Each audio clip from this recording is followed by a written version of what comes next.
Oh yeah! Back to Steppin on the Beach, the only place to read your emails and tweets. Oh, it feels so good. It's Wednesday, July 29th. I'm J.E. Skeets, and alongside me, from the real beach to the virtual one, it's Tass Mellis. What's up, Tass? Hey, everybody. Hey, buddy. We got the bearded one, Trey Kirby. Hey-o. Yo. The international man of mystery, taking it to the max right now in Alabama, Lee Ellis. Friend. Last but not least, making the magic happen, it's JD. Hello. There he is, and here we are back to somewhat normal programming today. If you haven't already, though, please make sure you check out our two-part NBA Restart series, which we dropped earlier this week. Everything you need to know about the Eastern Conference, that was part one, and then the Western Conference, which was part two. I've tweeted this out, I've shared it on Instagram. I was very proud of these podcasts, and I had very little to do with them because, Trey, you really spearheaded this one, writing the scripts. Tass, you did an awesome job finding all the clips, especially the ones from our old shows.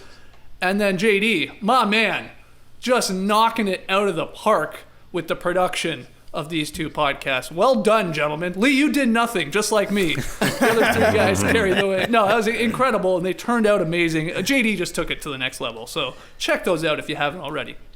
Yeah, it's I listened to the very first one through just my phone playing out in the environment. Sounded incredible. Then I listened to it later with headphones, an even better experience. This is a headphone listening podcast. You got to immerse yourself. And the thing about it as well, it probably didn't take you all that long, JD. I know you're so, you find all those clips, you've got them all loaded up, ready to go. So it was probably only, an hour or so?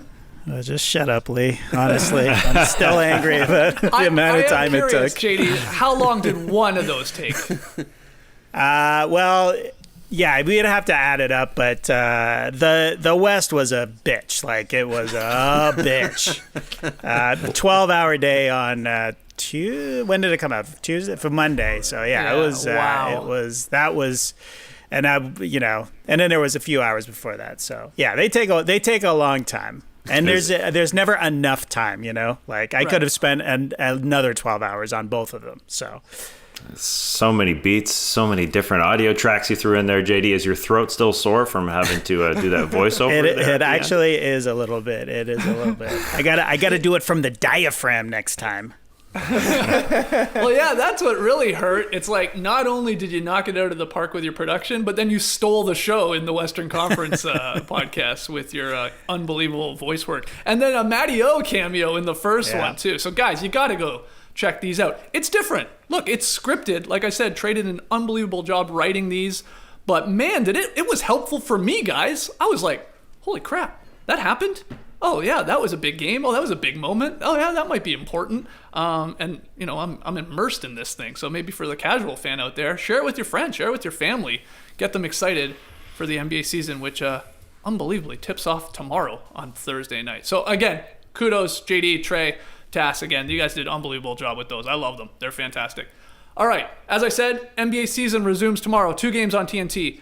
We're going to have 2 new podcasts for you tomorrow. And a pop in packs, is that right, Lily? Yes, we have got 3-time champ and 1-time All-Star BJ Armstrong joining us on Thursday. Excellent. Yeah, so excellent. Looking forward to that.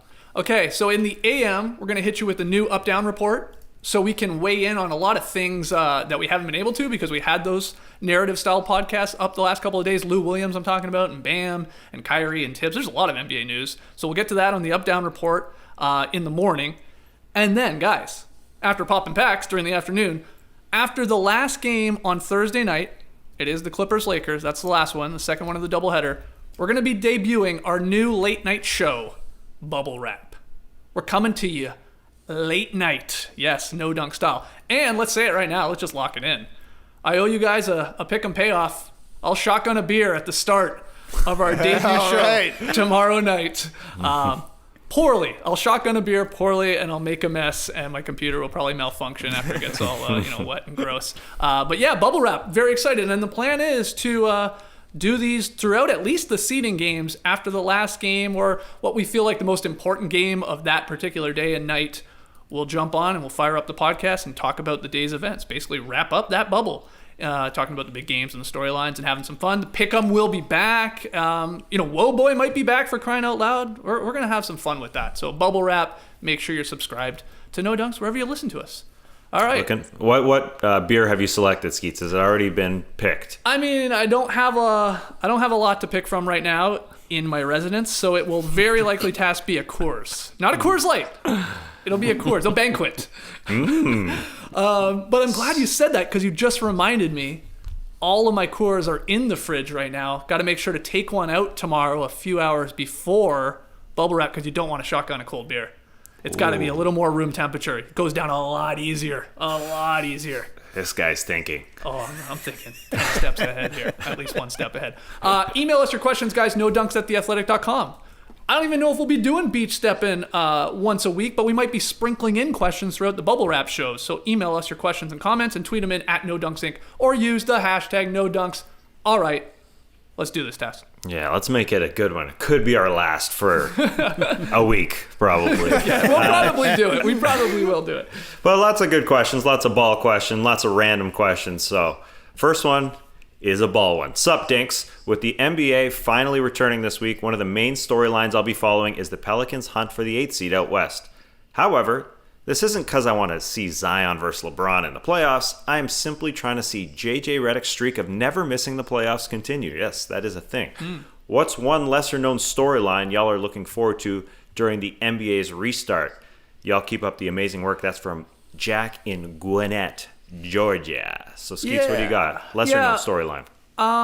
Well, similar, I guess, the idea of a streak. I don't think it's going to happen.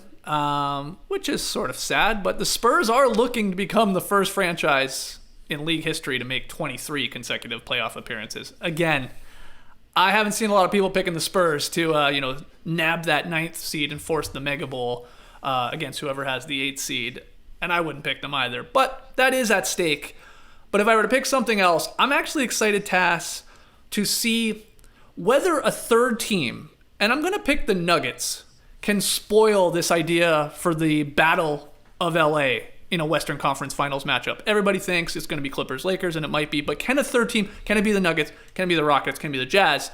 Can they spoil that and shock some people?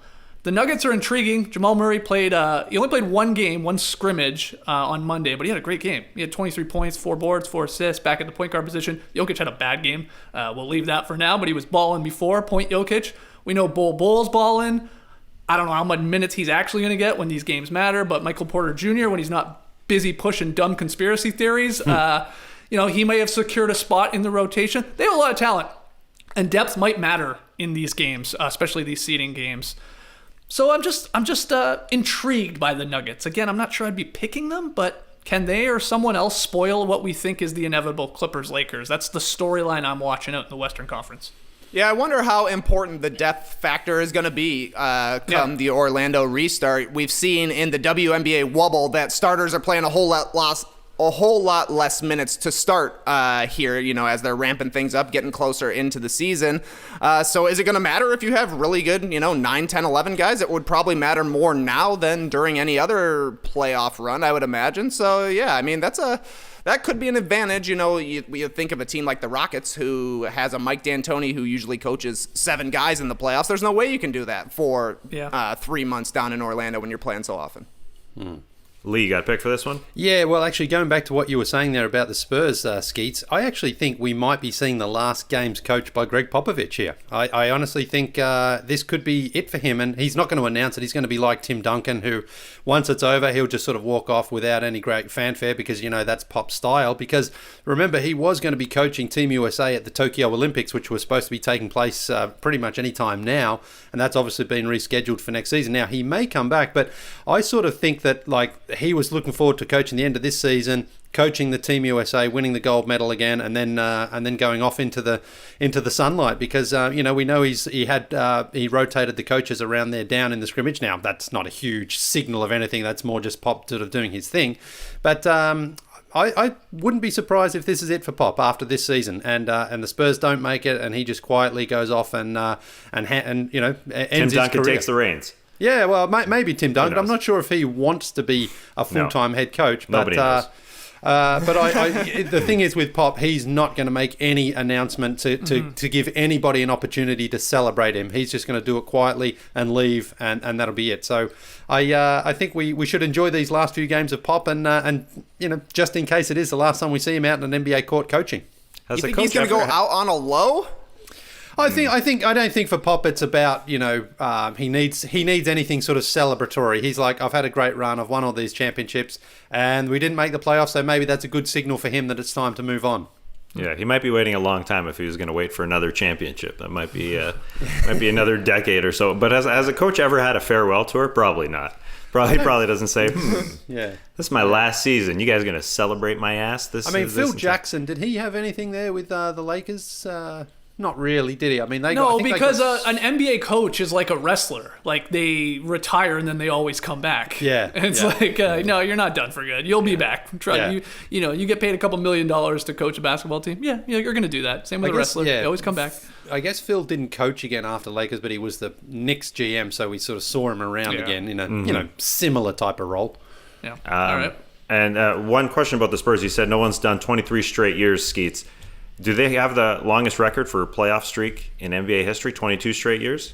I think they're tied, are they not? Oh, I don't know. I thought they were. I think they're tied at 22 right now. With who, I don't know. I know there's got to be a super old one in there. But 23, I think, would be the lone team to do that. Yeah, I'm pretty sure. Okay. I'll jump in with a minor storyline. I want to see what Malcolm Brogdon does as the number one ball handler, sort of lead guard for the Pacers. Because last year at this time, Broggy was signed by the Pacers, monster deal, coming off a run with the Bucks. People thought, well, he could be the second best player on the Bucks at times. And so people wondered how much they missed Brogdon. He had a 20-point game in the Eastern Conference Final. He had an 18-point game. Oladipo, his status is uncertain. He might play for the Pacers. He is their quote-unquote best player when he's healthy, but I think Malcolm Brogdon is going to be the lead guy no matter what. Victor Oladipo is not going to be 100%. And I think it's sort of a unique scenario for Brogdon as a number one guy because it might not ever happen again with Oladipo healthy next year. So can he win a game in the fourth quarter on his own? Can he win a second? Can the Pacers upset somebody? We saw flashes last year when he was with the Bucks.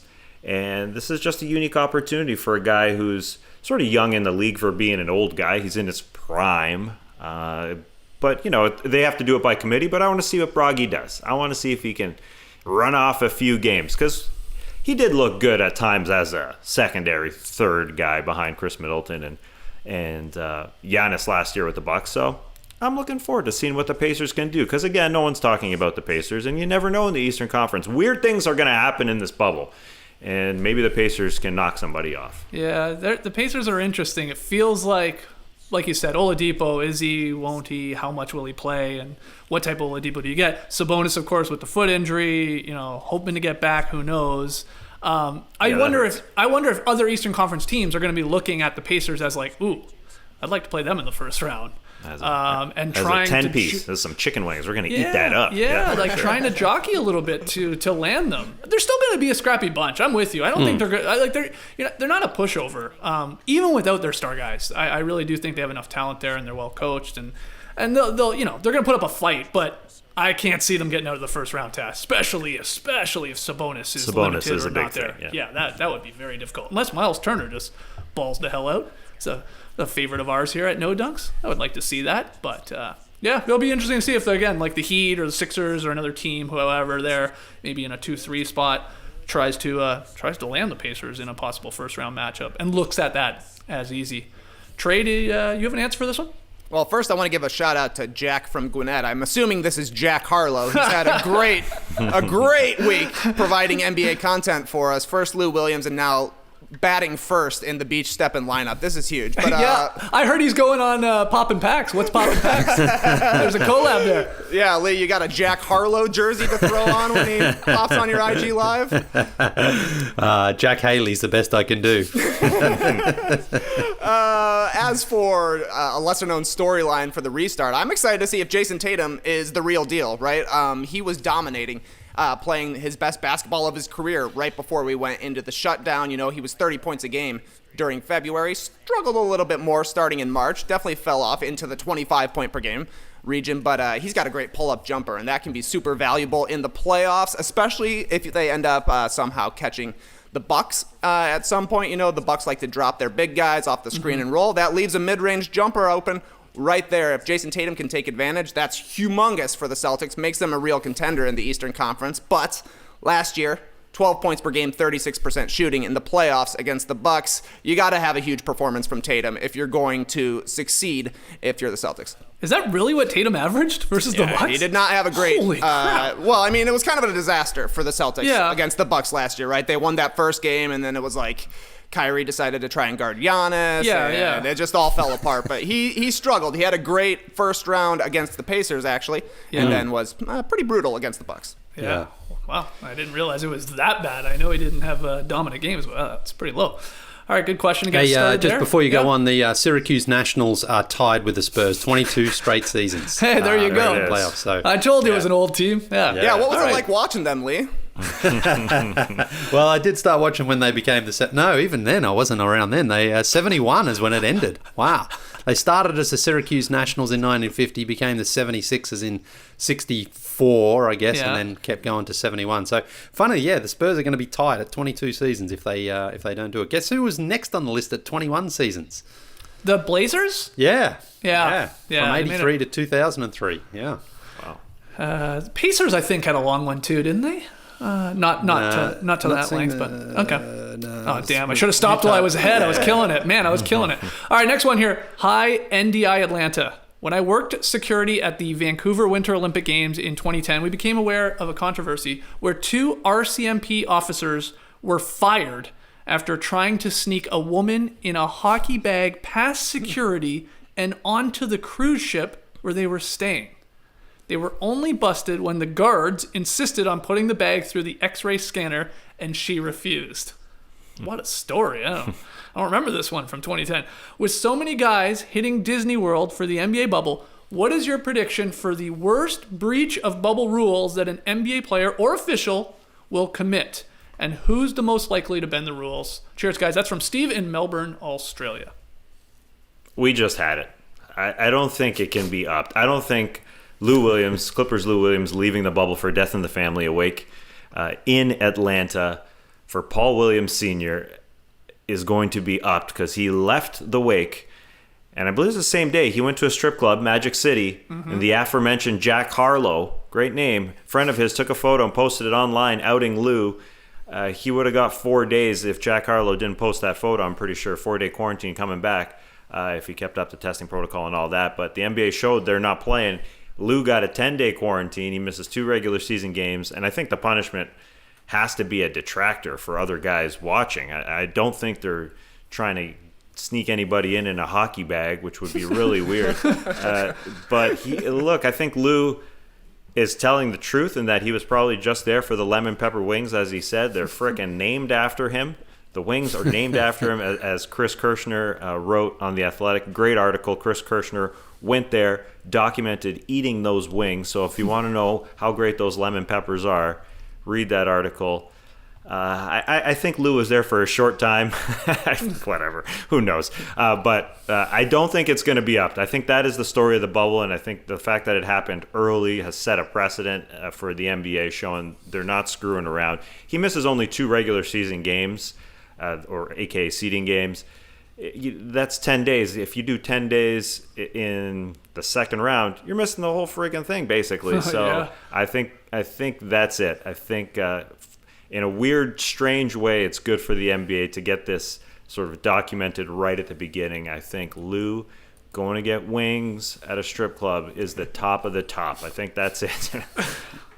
You agree with that, Lee? And do you also think the the punishment fit the crime there, if you want to call it that? Yeah, I mean, it's just because it was at a strip club. If he got wings at just your local wing joint, people probably wouldn't be too freaked out about it. But no one believes that he just went and got the wings and went home. It's like he was hanging around with strippers, and that's that's highly. I believe him. I think it's just highly irresponsible right now because I don't even know why strip clubs are open. Actually, I'm sort of shocked. I thought they'd still it's be a restaurant, Lee. They're serving wings. Yeah. People need to eat. It is. I agree with Tasso. I think it's going to be hard for someone to sort of outdo that. I don't know how someone can do something kind of more funny but sort of stupid and weird at the same time. Really, I mean, knowing as well that I mean, it was his friend Jack who put the photos up, but I'm sure other people must have seen Lou as well.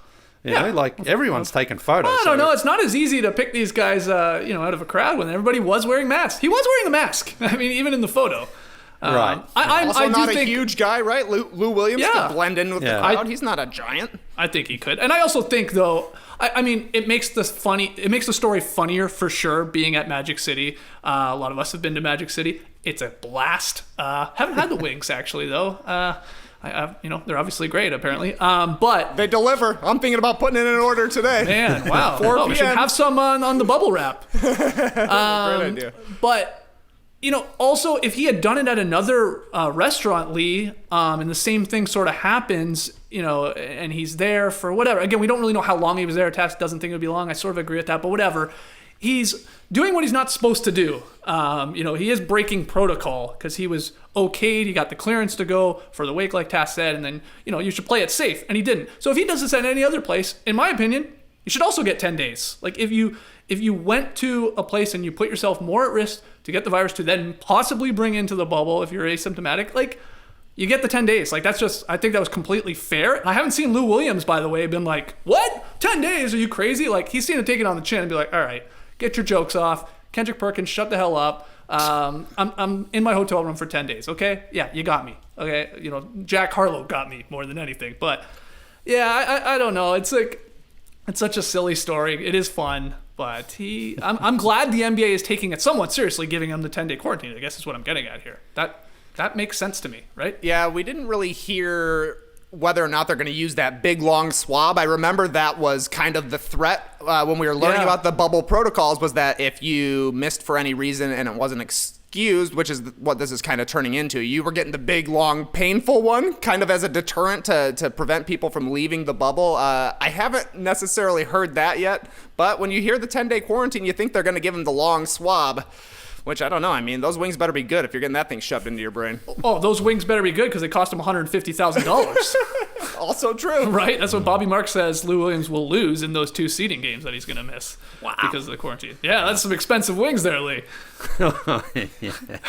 Yeah, I will say, though, they do look good. I think it was Chris. I know other people, I think, have tweeted out photos of it. I will say, yeah, I can see why he was. He thought, what, I've just got to get some wings while I'm out here because I might not be here for a few more months.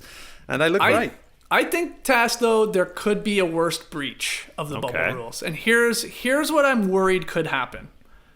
I feel like someone might get caught fabricating a snitch story. Okay?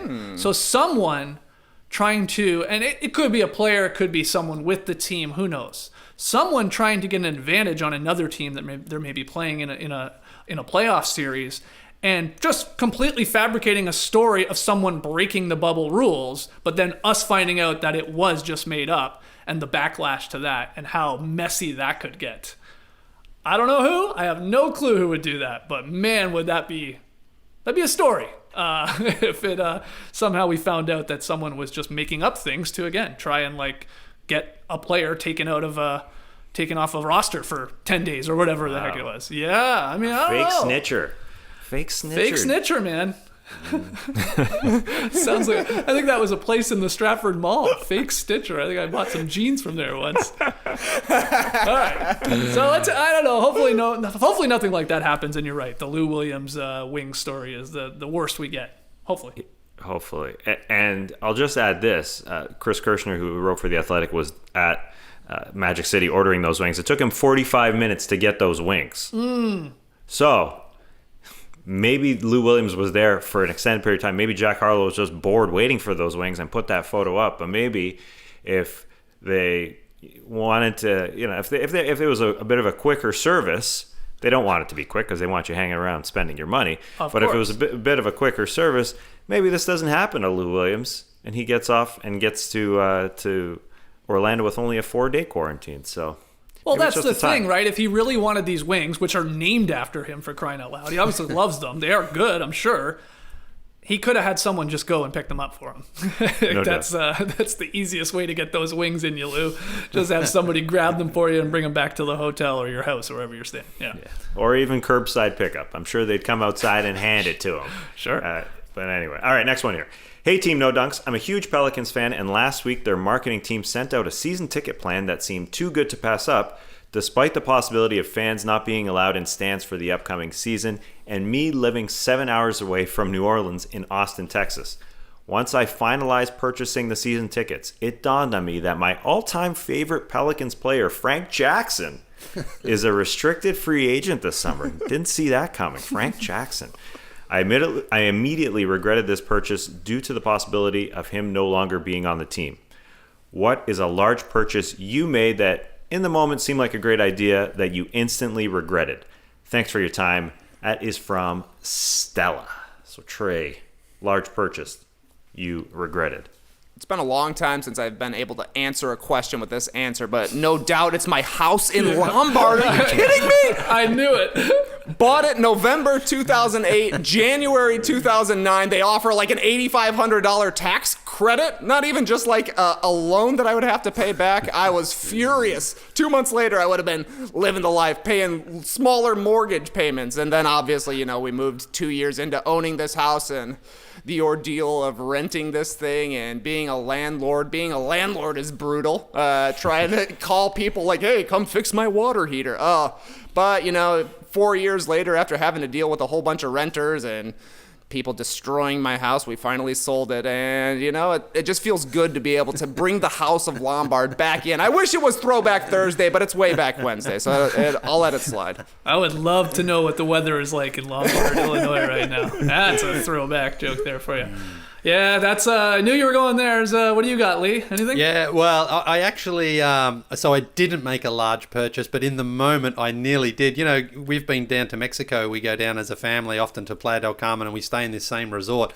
And they're these apartments that are owned by people, and there's always plenty of them that are vacant and are up for sale. And Sure. you go down there, you're on the beach, the kids are having fun. You just go, how much is that one? And they say, well, it's about $125,000 US, and I'm like, 125,000 US. I mean, crunching the numbers, got a pina colada in me. exactly. And I'm like, what about renters? How often do you get renters in there? They say, we can fill them around 80% occupancy throughout the year. I'm like, okay. How much should we get there? So, I probably went a little bit close or further along the line than I should have, but eventually I did, I said, right, that's it. I'm not just going to spend $100,000 on an apartment because I'm enjoying it. But, the idea is, well, we'll just fly down for a weekend and stay in it. That's not going to happen. So, I'm glad I didn't regret making that purchase. Instead, it's like, I think now they're probably even cheaper. I hope they don't open the border between US and Mexico, because I might go down there and I might see one on sale and I'm like, bang, sell. JD, you got an answer for this? Well, just yesterday, it's not a big purchase, but it's a pricey thing. It's shoes. I bought shoes for working out. I bought some Nike Air Zoom Super Reps. They're for the HIIT, high intensity interval training, and and Rachel wanted a pair as well, so I got her a pair. But I was looking on the women's side, and I was like, "Damn, these are so much cooler than the men's shoes." So I bought a pair of women's shoes for myself. First time I've ever done that. So will I regret it? I don't know. They haven't arrived yet. But I did kind of, as soon as I did it, I was like, I just bought myself women's shoes. And I don't even know if they're going to fit because I did like a conversion. I mean, I got size 12 women's shoes. So we'll see. For shoes that nobody is going to see. Like, I work out in my garage. Like, there's nobody. I only wear them for that. So the regret will be small, but maybe I did regret as soon as I hit a confirmed purchase. Yeah, I regretted it. Well, Tass, you worked at a Foot Locker, right? I mean, is there any Sport Check. I always get that wrong. I always picture you in the referee outfit. Yeah. Yeah. Sport Check doesn't have a very good jersey. Let's be honest. It's not a memorable jersey like the stripes. So you think shoes, you think Foot Locker. I understand that. People do that all the time. But in the hierarchy of footwear sellers, Foot Locker, way below Sport Check. We had some real shoes at Sport Check. Like, I'm sure we'd sell this Nike Air Zoom Rep. They say they have shoes dedicated for high intensity interval training. JD, this is crazy. And what the hell does that mean? What, you can like jump in them like any other shoe? Like, what are you talking about? They're really weird looking. They kind of look like high heels actually, because there's a space in between the front and the back. And it's my question for Tass, who worked in a shoe store, was: is there any concern of a man buying a woman's shoe? Like, is the shape of the shoe like actually different? Like, is it thinner? Like, is it's there definitely any more it's more narrow for sure. Yeah. Yeah, it'll be narrow, JD. But JD, you got a fat foot or a narrow foot? It's pretty narrow, I think, for a man. I got a womanly foot, maybe. I may not turn back. This could be a whole new world for me. Yeah, honestly, JD, let me know if a woman's foot is naturally smaller. That might be right up my alley as well. And there's so much more selection. There's so many. The designs are just cooler. They're usually cheaper too, aren't they? I think they're the same price both ways. I can't wait to see JD and Trey going out shoe shopping for the ladies. Well, I might join you too, like, because I see them all the time, like the Nike or on Twitter, like these shoe sites I follow. I'm always like, oh, that's a wicked shoe, and then you're like, oh, it's a woman's. And you're like, well, I could still wear that. Why wouldn't I buy that? But I'm always concerned, even though I have a super narrow foot, that it's going to be uncomfortable or something. Lee's just laughing at us with his giant fat hobbit feet. Oh, look at me. I got the biggest, hairiest feet in the team. 12 and a half, depending on which brand. But yeah, I got to squeeze into a 14 ladies, no problem. So my answer for this is it's similar to JD. It's not like a house or a condo in Mexico. My large purchase, I actually am debating buying this right now. Trey, my buddy TK, you grabbed me a championship towel when the Raptors won in Oakland. You got it from the locker room, so I have that, and I love it. And I'm like, I gotta frame this. I don't want it to sit somewhere and just be in a drawer. It's so stupid to me. So I've been looking into framing it. 'Cause at first, we got a bunch of frames, but I'm like, this is like a weird shape. I want it matted. I mean, I'm gonna have to do this custom. You guys have any idea how much it costs to custom frame something? It is not cheap. And I've done it before, and it still blows my mind every time I do it. It's 41 inches by 22 inches, the towel. It's a very thin towel. I'm gonna do it, but what do you think it costs? I got a quote yesterday.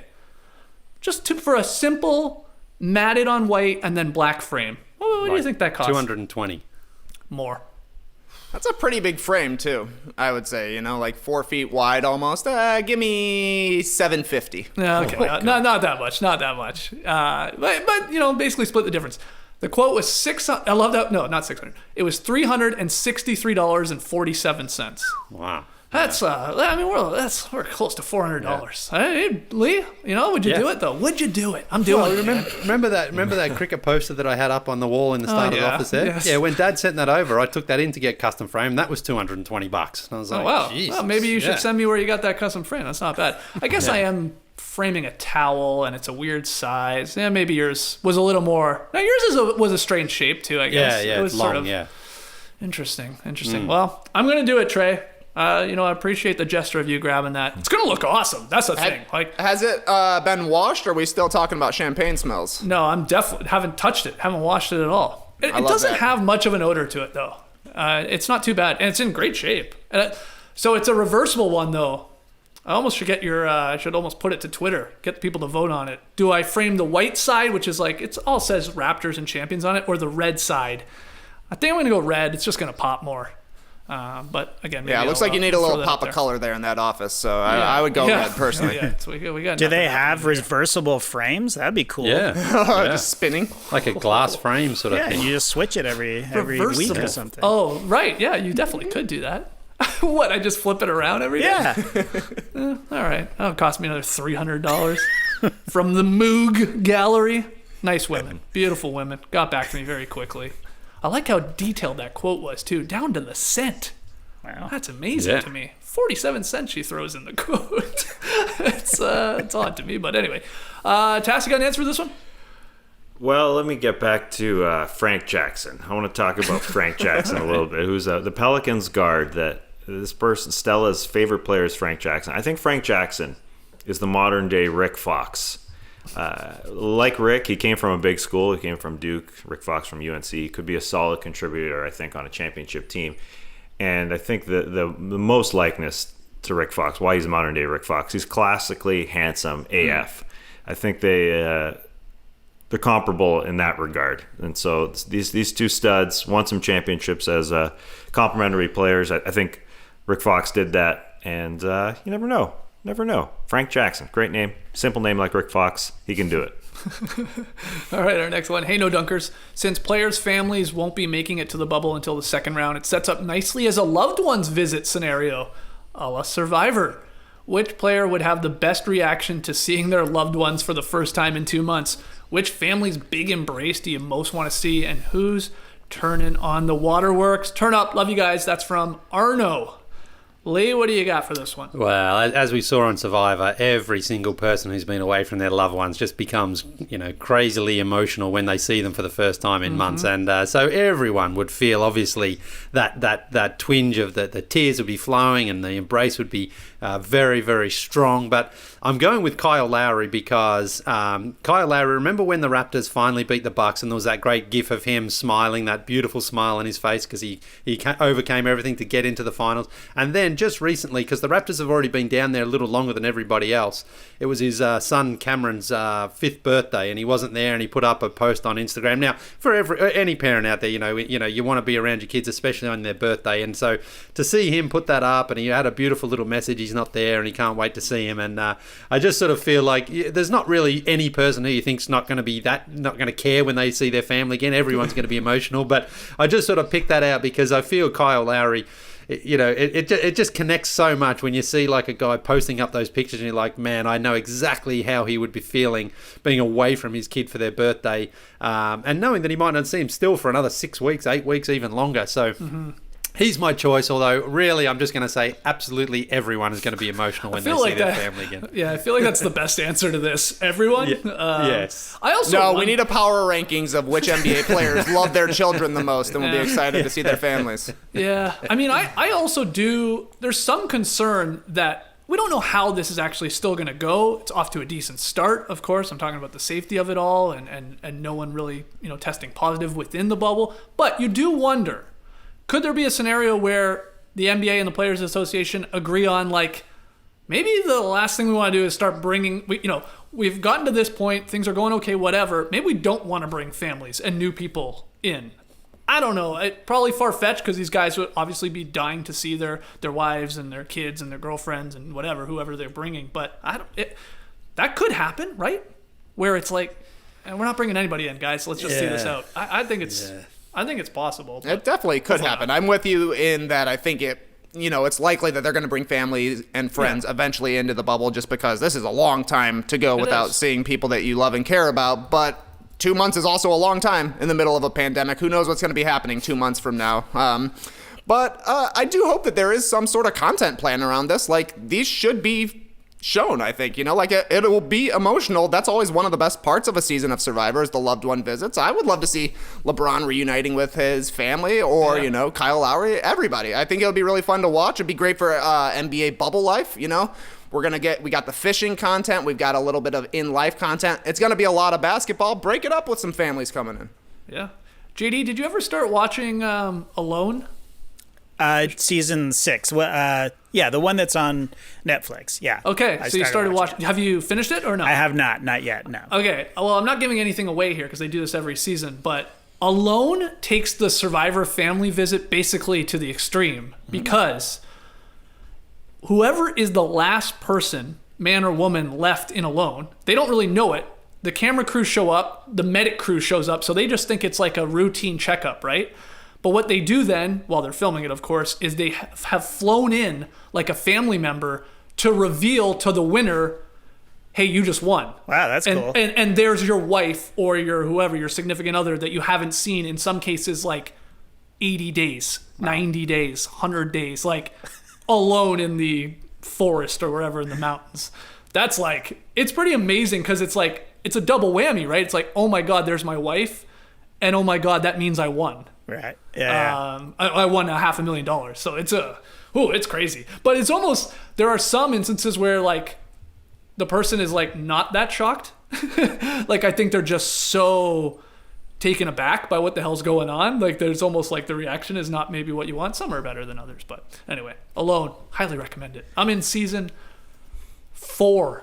Took down season 6 on Netflix and now on Hulu I think they are. I'm watching, going through the first couple. They had a little wrinkle, season 4, teams. Anyway, I'll stop. Tom Hanks also told Conan O'Brien that he's watching Alone. Just wanted you guys to know that. Good. It's amazing. It is amazing. So, yeah. Is there any other answers for this one? Is it just everybody? Tass, what do you? I think Joakim Noah is gonna get super emotional. I think he's an emotional guy. Period. But this could be his last run. He just signed with LA, didn't play all season. And I think he is fully going into it. He knows that this run with the Clippers here it just could be the end. So he's also got other reasons too. I was on his Instagram account. I know Lee loves his Instagram account, so I was going through it. And he said it was going to be a heck of a challenge in June. He said, quote, "They can put us in a bubble away from our people, but our spirits will have to stay strong. I'm doing this because I want to make my people proud. My intentions are clear. I took this photo for mental health awareness a while back. This is a tough journey, but I couldn't be more excited than to do it with these Clipper guys." So there's other reasons I think he would get emotional when he sees his fiance, Lice Ribeiro. He's going to break down. Maybe if his papa, Yannick Noah, comes, who just celebrated his 60th birthday, he'll break down. And then if his workout partner, surfer Laird Hamilton, shows up, Noah's going to go crazy. He's going to go nuts. Laird Hamilton is his workout partner. They work out in the pool together. He loves promoting Laird's stuff. Him and Laird are good buds. So I think you need the emotional fiance. Oh, Dad, man, I'm doing this for you. And then here comes Laird, and it's just gonna be a bro party for a while. Here comes Laird on the Walt Disney World lake riding a surfboard while fighting an alligator. Classic Laird. There you go, man. There you go. Yep. Good stuff. All right, next question here. Ding Dong Dunkers. I'm psyched to have live hoops back and to hear you all talking about live games again. Not only are we getting the NBA back with the bubble in Orlando, but we've got the wubble, as Trey said, the WNBA back too. Despite the problems with the accommodation at the IMG Academy in Bradenton, I'm super excited to see how the WNBA gets on. I bought my league pass. It's great value, highly recommend it, and I'm supporting the Chicago Sky. But here's my question. Who should we look out for, and what should we expect from this year's WNBA season? Turn up, love you guys, awesome. That is from Canal Gunningan in Ireland. Am I saying that right? My Irish brethren, JD, what do you think? Canal? No idea. Okay. No idea. Yeah, it sounds right. It's probably Connell. Connell Gunnigan. I think it's Connell, yeah. Connell Gunnigan. It's an Irish name if I've ever heard one. Connell Gunnigan. It's cool. Well, I like it. Connell Gunnigan. I'm excited for the New York Livery. They're a young team. You can rally around. They've got a vet, Kia Nurse. She's Canadian. I like that, obviously. Homer. Big time. Big time. But they got some rooks. Megan Walker. She can shoot it. Number 9 pick this year. And they've got the phenom, number 1 pick, Sabrina Ionescu, who was trained by Kobe a little bit. And she spoke at his celebration of life at the Staples Center. And she was very well spoken, and she broke all sorts of records in NCAA. So, a young team I can start to rally around and root for. I was pumped to see. I believe her name is Allie Quigley, right? She was in the horse competition when she hit the game winner for the Chicago Sky. my mind immediately went to, what's that dog doing in her driveway? That fake dog got to be loving that game winner. Big shot. I watched a little bit of the sort of the tip-off for them, the restart for them. Had some good games. Storm looked dominant, Trey. My God. Yeah, a lot of people are bigging up the Storm this year. You know, the 2018 champion. They lost Brianna Stewart for last season, but she's back. Sue Bird is back, and they also have like an entire starting five on their bench, basically, is what they're saying, because they were an incredible team last year. So the Storm, I think, are the favorites, but I'm rolling with the Sky as well. Allie Quigley was fun to watch. You know, she's married to her all-star backcourt teammate, Courtney Vandersloot, and they've got Delino DeShields' daughter, Diamond DeShields, out there. They play fast. They're like a run and gun sort of WNBA team, and baby blue and gold, always an incredible look. So give me this guy. Delino DeShields' daughter. I saw that name, Diamond DeShields, and I said, "Wow, that's a heck of a name." Did he name her because he played on the diamond? He played baseball. Gotta be. I'd love to see her turn 2. What do you got, Lee? Have you been watching any? No, I haven't started watching yet, but I'll dip in and out as the season progresses there. But I think Kia Nurse, she was actually the MVP of the WNBL in Australia last season. I think she's played a couple of seasons out there, so I'll sort of be cheering her on. But I also do have a soft spot for the Seattle Storm and the Phoenix Mercury, because that's where Lauren Jackson was obviously a star in the Seattle Storm, and Homer. Penny Taylor was also a star out in Phoenix for a while there. So, and Diana Taurasi, she's incredible to watch. She's maybe the best women's basketball player we've seen. She's incredible. She's got the swagger, she's got the style, and she backs it all up on the court. So she's always fun to watch.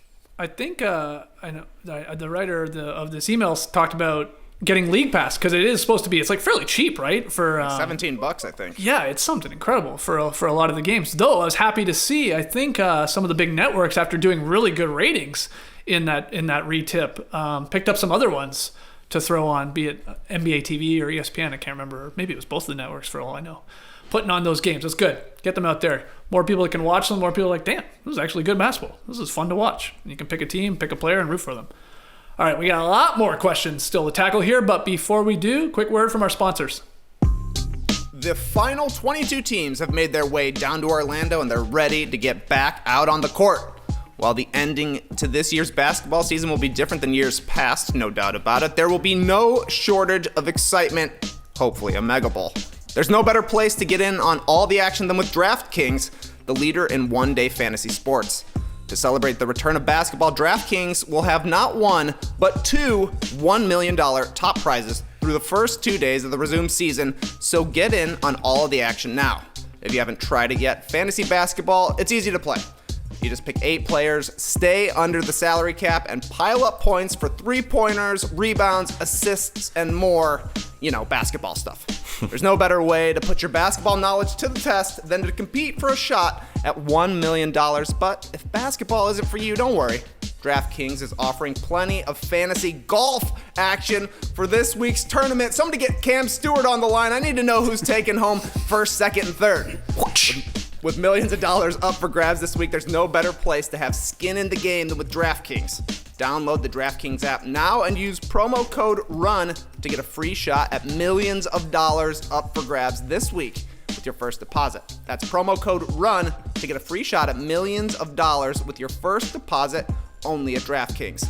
Minimum $5 deposit required. Eligibility restrictions apply. See DraftKings.com for details. I have a question for you guys. If you were to guess, on average, how many days people in the U.S. have to wait to see a doctor, what would you say? 1 million? 1 million days? Well, it's close. I'm sure it feels that way for people, because on average, people have to wait around 29 days to see a doctor in major U.S. cities. Basically a month. If you're dealing with a condition like erectile dysfunction, you want treatment ASAP. That's why our friends at Roman have spent years building a digital platform that can connect you with a doctor licensed in your state, all from the comfort of home. Roman makes it convenient to get the treatment you need on your schedule. Just grab your phone or computer, complete a free online visit, and you'll hear back from a U.S. licensed physician within 24 hours. And if the doctor decides that treatment is right for you, Roman's Pharmacy can ship your medication with free 2-day shipping right to you. You also get the free unlimited follow-ups with your doctor anytime you have questions, that's nice, or want to adjust your treatment plan. With Roman, there are no commitments and you can cancel anytime. So if you're struggling with ED, go to getroman.com/nodunks for a free online visit and free 2-day shipping. That's getroman.com/nodunks for a free online visit and free 2-day shipping. If there's one thing I've learned during this pandemic, it's this. I hate my couch. I've been sitting on a lot more these past few months, and it just sucks. It's all stained up and worn out. Stupid dog is always on it, and he stinks. Sorry, Cosmo, but you do. My kids have spilled cereal, soup, ice cream, nachos, grape juice, and homemade fake blood on it. It's time for a new couch, and thank goodness Burrow showed up when it did. I'd never heard of this company before they came on as a sponsor, and the timing couldn't be more perfect. Burrow offers unique features you won't find in big box furniture store sofas or even other sofas you can get online. Durable fabric that's naturally scratch and stain resistant. I need this. And this is cool. Built-in USB chargers so your phone doesn't die while you lounge. This is big. My kids are currently working their way through old seasons of Hell's Kitchen. Don't get me wrong, I love me some Gordon Ramsay, but I gotta keep up with Coronation Street, so having my iPad plugged in is key. You can customize your sofa to fit your decor and your needs, and now Burrow is more customizable than ever. There are over 23,000 ways to customize your perfect sofa, and you can change things up if you want to. Burrow is practical and versatile. You can assemble your sofa or break it down in minutes, and you don't even need any tools. If your seating needs change, you can add or remove seats as needed, convert a sofa to a love seat or a sectional and back into a sofa, whatever you want. And you always get fast and free shipping and zero interest financing. Go to burrow.com/nodunks and get $75 off your first purchase, plus fast and free shipping. See site for details. That's burrow.com/nodunks for $75 off. All right, let's get back to the emails. Hey, No Dunkers. I have been on the fence about placing a Manscaped order for months, but after Lee wrapped the ad read last week, I had to order the perfect package. Got it yesterday, and holy shit, this product is amazing. My question is, when have you done something or bought something on the recommendation of someone you trusted, even though you didn't know them? Keep the classics coming. That's from Eric. Trey, what do you got? Well, it sounds like Eric's going to be playing center for the No Dunks team with that sexy bush. Can't believe I'm losing the spot yet again. Wow. But for me, things that are recommended, and I will trust them no matter what, is anytime a YouTube personality is selling me something. As soon as I take up a new hobby, I'm deep into the YouTube world of it. So I've bought Yoga with Adrian's yoga mat.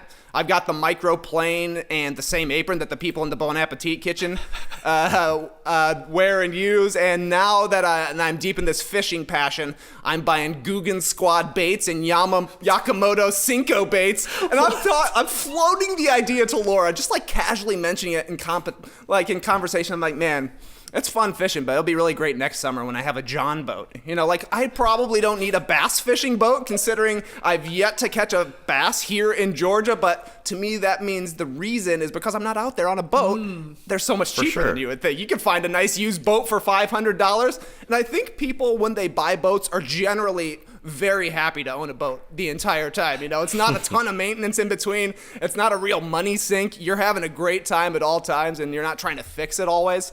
To me, if a 25-year-old kid is using something on YouTube, it must be good. Yeah. Boat storage is going to be your issue. That's a big thing. That can cost you money. Depends like how big your boat is. I mean, I guess if you're just hitching it up to your station wagon and pulling it back to Bass Loves every time you go to the lake, you got the room, you got the parking I can't there. move away from here. Yeah. But that's the thing for me. That's exactly what Laura said. She's like, where are you going to keep a boat? And I said, probably Graydon's house, you know. I got an idea for it. He seems like a guy who would be fine having a boat just hanging out in his house. I got to figure out how to change a battery here in the Toyota, so I'm going to probably be on battery YouTube, and whatever those guys recommend, I'm going to be ordering a new Duracell or whatever. Oh. So how many fish have you caught in Georgia? Just one. Just one. Just one fish You that gotta- was smaller than the skin part of my face. Oh, I was out last night. I had the first bass hit a rooster tail, but I yanked the bait right out of its mouth. I was frustrated. I was so mad, but it was also like, hey, you know what that means? We found the fish. We'll be back Where later. are you going? You want me to give up my spots? Just Nah, like that? yeah, Come on, yeah. man. Tell me. People You listen may to as this. well. They're not that Yeah, hot. there's no fish there, so what's it gonna do? Yeah. I just throw on Google Maps. This is something I learned from my YouTube bros. Throw on Google Maps. Just look for the blue. Just look for the blue. You can go there and fish. You got to come out to where I am in Alabama, Trey. We were pulling in fish left and right the other day. Yanked in 6 in about half an hour. Oh, This gee, man is truly ripping lips. Yeah. Any big ones, Lee? Yeah, reasonable sized ones. The funny thing was my 8-year-old, you either have to throw it back or cook it, but he didn't want to do either of those. He just kind of wanted to keep it. And I was like, you can't really do that. Yeah, Right. Yeah, it's fishes don't hold all that well. So yeah. All right. My answers for this was tough. I thought this was a difficult question. I guess I saw people playing Spikeball once, and I was like, I need that. I want that. I'm getting that. It was a quick purchase, and I loved it. I brought it to Ken's basically wedding sort of getaway weekend that we did a couple of years ago, and it turned into a big hit. But I remember just seeing it here in Atlanta. Like, what the hell are those people doing? And, again, quick little research, sort of like Trey. Like, this looks fun. I know my friends would like this. Let's get this Spikeball. So it's not really the greatest answer because it's not really a recommendation from someone I knew or trusted, but I just believed in the product that much and got it quickly. I don't know if you guys have a better answer, Lee or Tass or JD. Well, when you go into a restaurant in a hotel or in a restaurant or a club and they've got the Dyson hand dryer where you put your hands down and they come out and they're all dry. Yeah. So that guy, he's an inventor and he's a great one. And he's got the vacuum cleaner, the Dyson vacuum cleaner. And I needed a new vacuum cleaner a few years ago. So I said, I trust Dyson. I trust him. So I ordered one. A little clunky. It's a little clunky and it's a little too heavy. So I don't actually... I had my old vacuum cleaner. It was much more convenient. It was a bit lighter. As far as the actual suctioning of the dust and stuff, great. But the Dyson is a little bulky. And a little disappointed I was, to be honest. Because I thought this guy, he's very, very smart man. He's created a lot of things. He's worth $1 billion or something like that. I found his vacuum cleaner though, not his best invention. Wow. That vacuum sucks. You're right. It actually does the job, but it's like you've got to lug it around. It's so heavy, and I'm like, this is not that convenient. And also, it's got this big ball, so you can't really get under your bed. You have to actually move your bed out the way because the ball helps its maneuverability as far as turning corners. But it's such a big clunky ball. It's like I can't even get that under my bed. So I had to go back to my other sort of flathead vacuum cleaner to get under the bed without having to move the bed all the time. So I was a little disappointed. I might have to try the Shark. I know the Shark and the Dyson are big rivals in the vacuum cleaning game. Sure. So Got to catch yourself a shark, eh? Yeah. Maybe it's time to try the Shark. We have a Dyson. It does work well, but you're right. Yeah. It's bigger than I guess some cheaper or more maneuverable vacuums. But Yeah. the Dysons are expensive too. We bought ours Well, used for sure, and it was half price. Still You're expensive. spending that much on a vacuum cleaner, you expect it to just be perfect. But the other thing about the cord, the traditional vacuum cleaner cord, you press the button and it sort of, sucks it in and it's out of sight. The vacuum on the cord on the You Dyson, gotta wrap it. Yeah. you gotta wrap Cord? it, and it's like, Yeah, You're you buying bought a crappy corded Dyson. Get a cordless Dyson. Yeah. well, no, we have. We've got the cordless one for the kitchen area, which is fine. Although the battery life on that doesn't even last that long. Wow, this guy hates Dyson. This guy How hates long are Dyson you so much he vacuuming bought for? 2 Dysons. I know. See, I gave it a second chance. I thought this one will be better, but you plug it in. And you're vacuuming for 10 minutes, and it's down to the one light is flashing through. And I'm like, That's bad. man, come on. So yeah, I don't know. I don't know how I feel because Neither again, shark. it gets the job done, but it's a lot of effort on my part, which I don't like. Well, get a Roomba then. Yeah, I don't know if I trust the Roombas. Well, it can go under your bed at least. Maybe that's what I need it for. But see now I've got far too many vacuuming products in my house. I don't need that many. Maybe you can vacuum your Roomba with your Dyson. Oh man, Tass, JD. Well, I'll jump in, JD. I bought some MeUndies because Nate Duncan recommended them to me. I bought some Level bars because Myers Leonard said on Zach Lowe's podcast that they were good, and it doesn't matter that he started the company with his wife. And then I bought some Laird superfood because Joakim Noah recommended them. Does Laird Hamilton have a deep voice? Probably not. Joakim Noah, not that deep. But that's what I bought. I bought all those things. Actually, talking about superfood and supplements and all that, I thought about buying some a long time ago. Joe Rogan said to buy some. I think the company's called On It. It's a big one. But I didn't. But then every guest that Joe Rogan had on was drinking bulletproof coffee. Everybody, all those Hollywood elites drinking their bulletproof coffee. So I bought that supplement. It's an oil you throw in your coffee. It's like a super booster to get you started for your day. It's like when you press the button on the Dyson and it gives you a super boost. But it's like suck. Yeah, it's like an oil you throw in. It's from a coconut oil that you throw in your coffee, and it was just too much. You're supposed to blend it and put in butter, and then it's just an acid reflux day that you're having there, sticking in. Although I probably overdid it with the oil. I don't know how much to pour. But anyways, I bought that stuff. Never again, Hollywood elites. Never again. Not drinking that bulletproof stuff. And that stuff, way more expensive than a Dyson, I'll tell you that. Wow. JD, do you have an answer? Yeah, I'm kind of like Trey. I trust everybody. I will buy anything that anyone tells me to buy. It's a problem. It's a real problem. All right. Let's keep going here. We got a couple questions left. We're in our hour we got in basketball. Here. Yeah. Hi, No Dunks crew. It's a great time to jump to conclusions. Fill in the blank. It's only scrimmages, but blank. That's from Kim in Sydney, Australia, after several days of scrimmages here. Skeets, what do you got? Well, it's an obvious one. It's only scrimmages, but I saw Twitter saying it. Bol is going to be the first player in NBA history to win Finals MVP and then follow it up with Rookie of the Year. That'll be unique. No, my real answer, it's only scrimmages, but Dion Waiters, still a bucket and can contribute to the Lakers' potential championship run. He's been pretty decent as a bench player. He can create his own shot, and he spaced the floor, obviously, handle it a little bit. So I think that's, with the Lakers being short on guards, I think Waiters is going to be getting the opportunity here, and I think he can. I think he can deliver. Waiters Island. Waiters Island, baby. I can't do Wiggins Island anymore. I'm opening a Subway restaurant on Waiters Island. And then the final one is it's only scrimmages, but I am all in on the Grizzlies keeping the 8th seed. I don't know if it'll take a Mega Bowl, but I'm also doubling down on that prediction, and I'm saying the Grizzlies will win 2 off the Lakers in a first-round series. Yes, sir.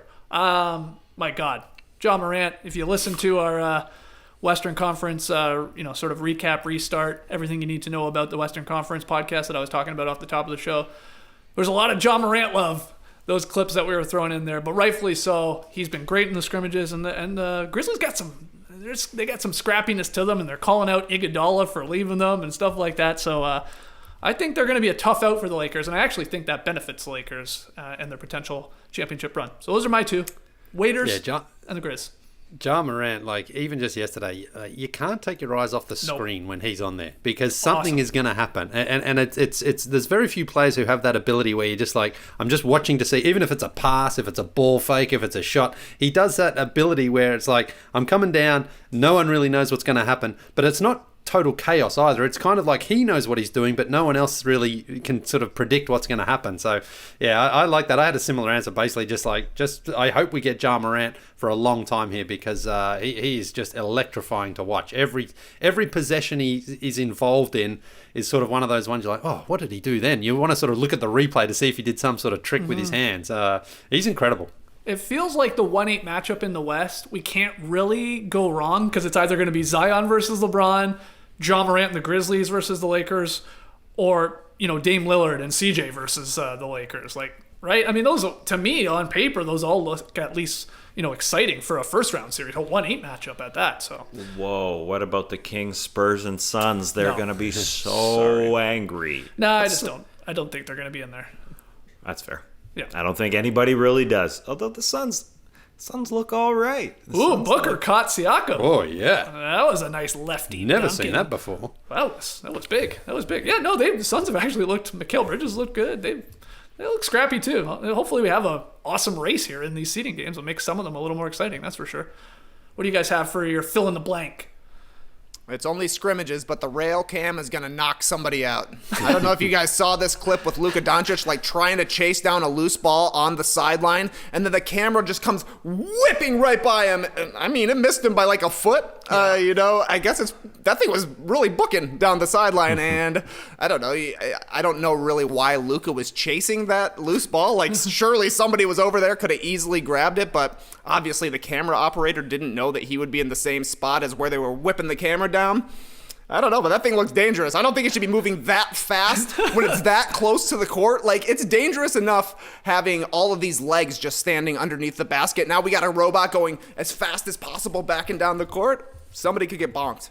Yeah. It looks cool, though. I like it. It does look wicked. Yeah, that camera angle does look cool. love Throw it in a replay for a good angle, like it was behind JJ Redick the other day when he was flying up. Yeah. He had a 20-point quarter, and he's shooting some threes on the catch, and it was flying up the court. It looks awesome as a replay, not so much as a main camera, but it was hilarious seeing Luka go down there because it looks like it's just black abyss after that. Like, it looks like the TV set is done. It looks like the Truman Show, and you're just off the set as soon as you go past that, because it's just so black. And I guess that's where the reporters are sitting. But just beyond that. So that's cool. I'll jump in here with my pick. I think the Rockets aren't going anywhere in the playoffs. I'm making that assumption after these scrimmages games, because outside the LA teams, Rockets were the team that people were saying, they could get to the finals outside of those teams, just because they're interesting and they play small, but they're not getting back on defense. You play small, you got to play some defense. You got to get back. You got to play your ass off, and you got to be in good position to box some guys out, because you're going to get eaten alive, and you got to gang rebound, and I just don't think they have the guys to do that. And PJ Tucker was saying that in the first practice. He's saying, we got to talk more on defense. And then they didn't even have guys for practice. And Russell Westbrook and then James Harden came in. Now they've got an Eric Gordon injury, who's really important for 1 to 2 weeks, most likely, according to Woj. And they're the 6th seed right now, only a game and a half up on those Mavericks and Luka Doncic. And if you drop to 7, you're playing the Clippers.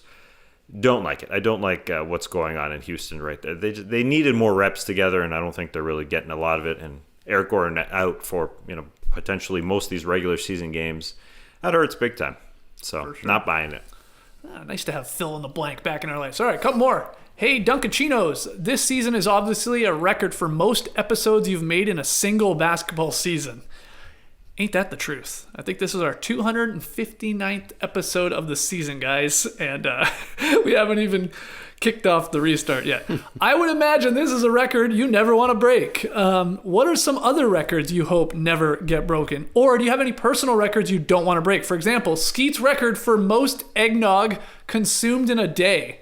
Thanks for everything you grand gentlemen are doing. Love you guys. Awesome. That's from Brent Ferrari. Vroom vroom. Brent Ferrari. Taswa, you got a personal record you don't want to break or something else? I went boring and I went basketball. That's a great observation by Vroom Vroom Brent Ferrari.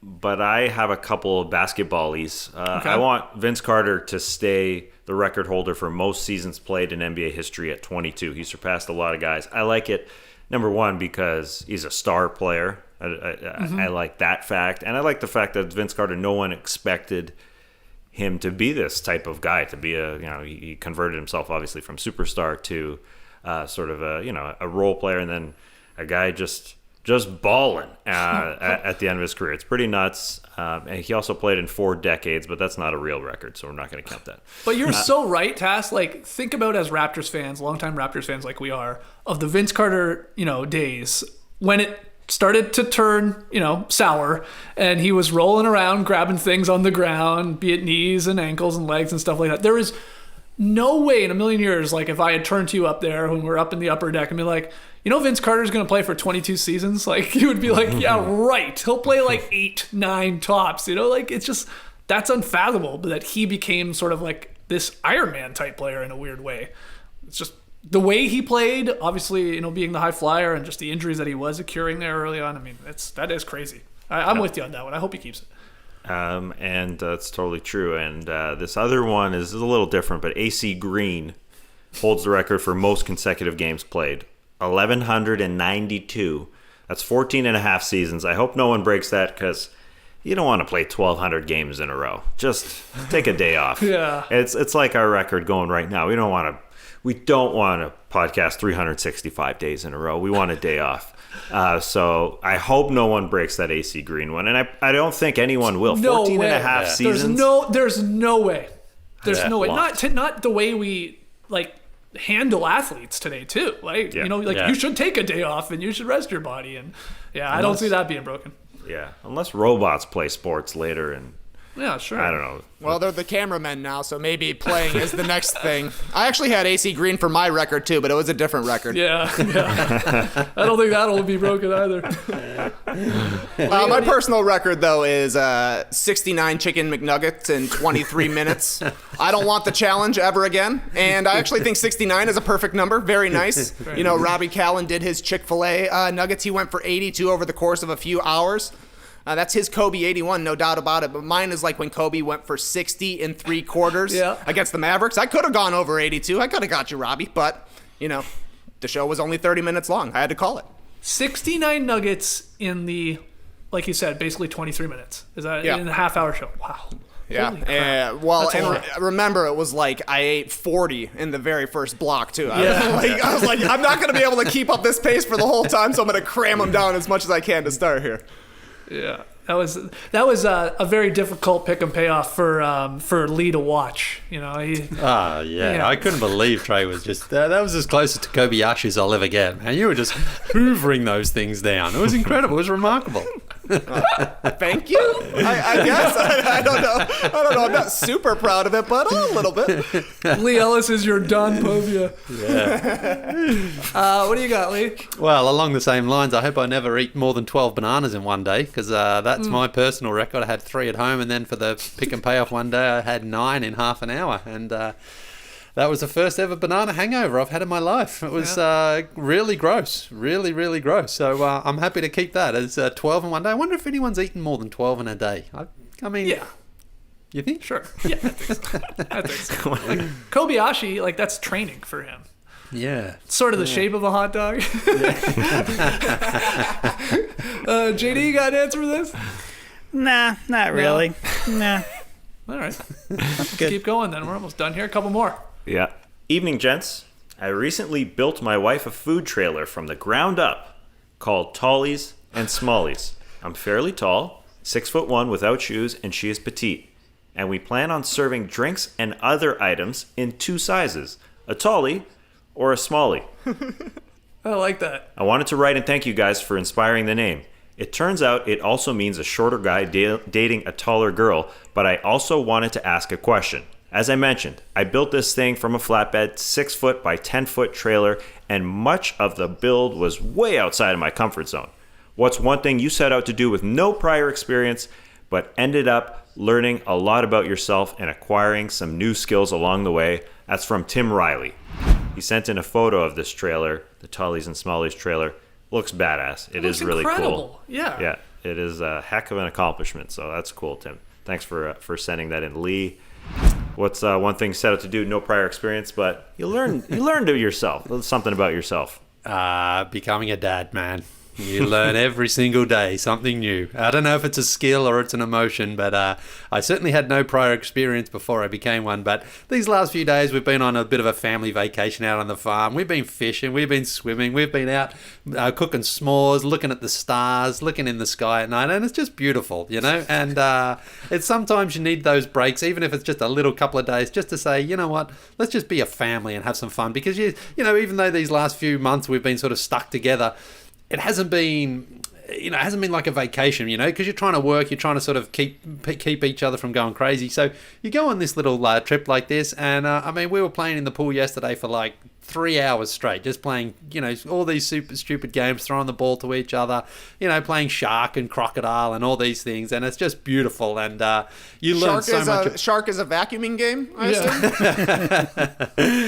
We might have to do that when we get back to the house. But the funny thing is, I think when you realize you're going to become a parent, you think, well, the responsibility is for me to teach my child all these things, but I find they end up teaching you so much more about yourself. That is just truly remarkable, and that you couldn't imagine until you're in that position. So it's I don't know if that's the sort of answer he's looking for on this, but I just found that's the one that I find every day there is something new and it's something fun, and well, not always fun actually, to be honest. Sometimes they're pretty rough and they're pretty frustrating, but you continue to learn and grow, and it's just it's all a great experience, and something that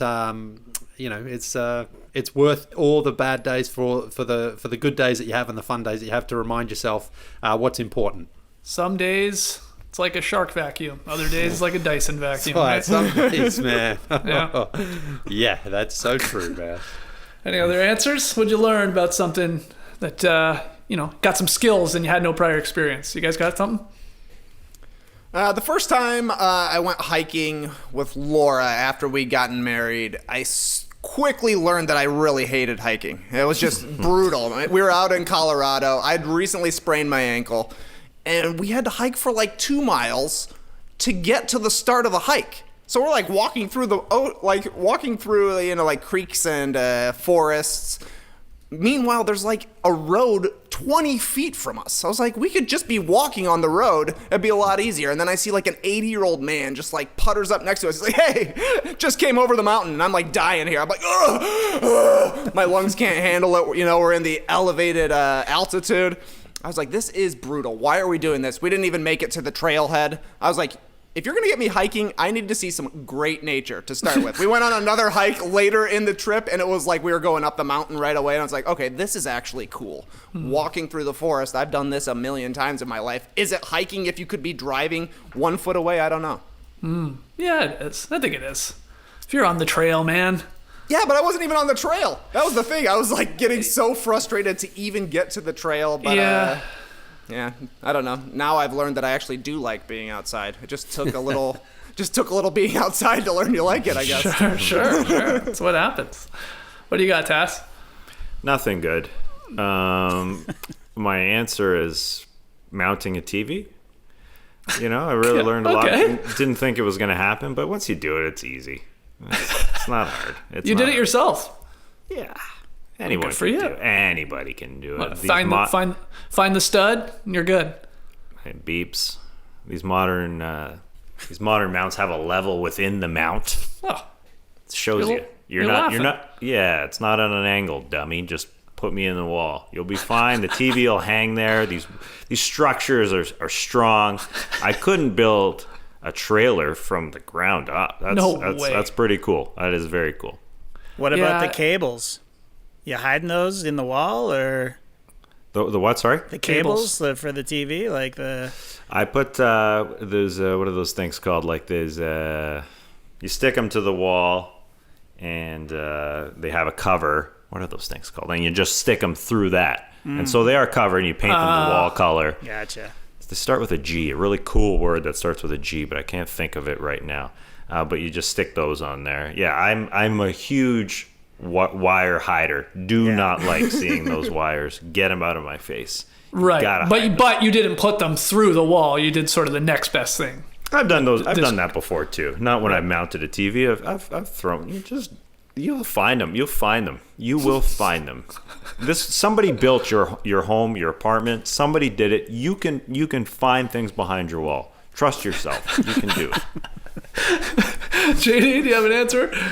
The obvious answer is directing a live TV show. If you show up, no experience. One of the most overwhelming things, probably the most overwhelming situations I found myself in. And I discovered that I'm not bad at it, first of all. Second of all, well, it took me a year to get there, but I also discovered that I very much enjoy the stress of it. Like the more hairy it gets, the more I think I thrive in that environment, and I'm able to keep my cool. And I loved it. I loved that sort of feeling of. Yeah, we all loved it. Like the live TV thing. There's nothing like it in terms of adrenaline. It's like skydiving. Yeah, it is. It's a very muted version of an adrenaline junkie, like you just said, like jumping out of planes or bungee jumping and stuff like that. But it has the same effect on you. It does, that live element where like, oh man, this is nerve-wracking. Yeah. Things could go wrong, but that's exciting. Yeah. Just like jumping out of a plane with a parachute attached to your back, I guess. You don't die if things go wrong. Things can go very wrong, but you don't die at the end of it. And No. when you have a daily show, you can always redeem yourself the next day. And when it goes right, it feels awesome. The equivalent of dying doing a live sports television show is some higher up kicking a chair in the back upset because you aired something you shouldn't or said something you shouldn't. That's death. Yeah, That's good times. Good times. My answer just quickly is definitely like training for and running a marathon. Learn a lot about yourself out there, putting in long miles. It's an inward and solitary experience running can be. But in a good way, Learn a lot about yourself, your perseverance, what you got inside you. And it was rewarding, but man, did it suck for a lot of the time too. But that's part of the fun, I guess. Running is weird, but I love it. All right, final one here. What's up, fellas? I've been a longtime fan of you guys and was even mentioned on the drop once for having a sick starter shirt. I went to Archbishop Malloy High School in Queens, New York, and played along with Cole Anthony, who is in this year's draft, likely a top 10 pick, as well as Moses Brown, who went undrafted last season. Moses is still one of my closest friends and is on a two-way contract with the Blazers, but he didn't get brought to Orlando because Zach Collins and Nurkic are back. Anyway, do you guys have any childhood friends, or friends maybe you've gained along the way, who are cool? Like, sort of popular, Basset Hound, I'll take some fries, condoms. That's from Zach in Queens, New York. Trey, do you know any cool people that you were friends with? A couple of minor claims to fame. My neighbor across the street growing up was the best basketball player that's ever been at Plano High School. Literally, his name is Brad Korn. But he's now he's like a Division I basketball head coach. So like he's made a name for himself. I went to college with a guy who won a limidate, like a single episode. He was chosen to go on the date at the end. But my favorite cool friend that I have is Dude Wipes founder Ryan Megan. 2013, they started their brand. We're like, this is ridiculous. You're selling wipes? Now they're the fastest growing brand in the toilet paper company. The guy's invested with Mark Cuban. That's great. That's a good one. Yeah, I mean, great. I was struggling to think of like a friend of mine before they became popular, cool, whatever, known, a celebrity. Like, who is it? Who is the most popular? I think it's Renee, right? It has to be Renee Paquette, Renee Young, with the WWF, WWE, whatever it is. I can never keep track. It's got to be her, working with her at the Score Days. Am I wrong? JD, is there anyone else I'm forgetting? She is up there for sure. If what about Melanie Scrofano? She's the lead in Winona Earp, and I think we discovered her. We put her on the map. She starred in our practicum project, The Floor, back in the day. But now she's in the sci-fi world. She's a pretty big star. She's pretty big star. That's a good one. That's a good one. I wouldn't consider New Girl as well. I thought you guys knew. Hannah Simone, right? Oh, Hannah Simone. We went to school with her. See, we weren't really, even Melanie Scrofano. I mean, were you friends with her? I mean, we know her, of course. We knew her. Yeah, we were friends for a time. Yeah, okay. Tass, what do you got? I love this question. I don't have, I mean, who's cool? Frontline healthcare workers. They're cool. Yeah. I've got friends. My friend Vikash, my friend Andrea, our friends Julie and Nicole. They're cool. They're cool right now. Those are my cool friends that are They're cool. heroes. They are. That's a good answer. Lee, you know anyone? No, it's more a friend I've got along the way. I've sort of become friends with Rolando Blackman. So that's pretty cool, you know? I mean, we WhatsApp each other from time to time, and it's like, wow, we've become friends. Yeah, I guess we could put Brent Barry in the mix. Yeah. It's the same idea. Fire back text. Matt Bonner, Brent Barry.